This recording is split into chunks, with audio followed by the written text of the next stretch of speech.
Hi everybody, this is Gary Dean with Sentiment Timing, and this is our technical video report for Sunday, May 12th, 2024. Happy Mother's Day to everybody out there, and let's get started. So in the morning notes, I'd put that, I wouldn't be trusting the market up here because one is there's a lot of trap bulls from this move right here, and there's just been too many gaps to get up here, and I said we had the bearish divergences in place, and on Friday we saw them gap the S&P up like 25 points or whatever. It came right into the resistance zone, and then sellers kicked in, and we came all the way down and closed the gap. The bears are going to have to break through this the 5170 level to get a reaction trade, probably down into this 5160. But after that, that's when we start looking at moves coming somewhere down into the 5125. And again, I do believe that the bears are going to fight up here. They got a little taste of some selling here, and the bulls have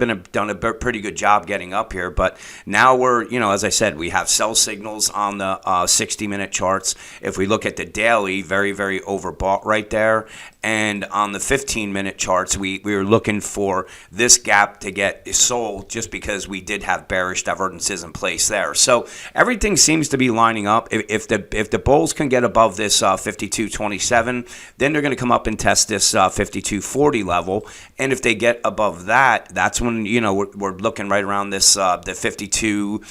Say 50 and even up to the 52.56. But as I said, there's we have sell signals there, very, very overbought right now, and there is a lot of trapped bulls. And on top of that, there's really not, the news isn't really supporting all that much. I mean, really the frenzy came when we missed the job numbers, and from there people are now expecting a rate cut. But as I said, the rate cuts are already priced into everything. They've been pricing in 6 of them, so getting excited about one rate cut is it doesn't really make a whole lot of sense. So on Monday, what would make the most sense is that we are going to come down and test the support at the 51.98 level.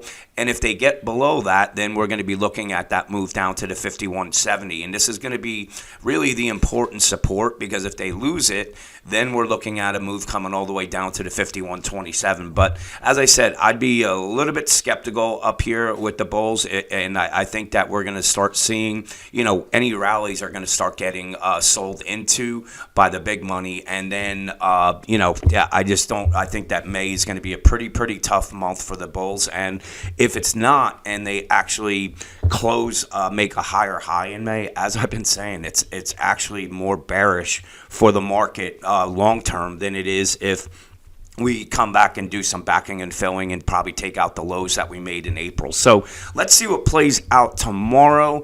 Enjoy the rest of your weekend, and I will talk to you guys in the morning.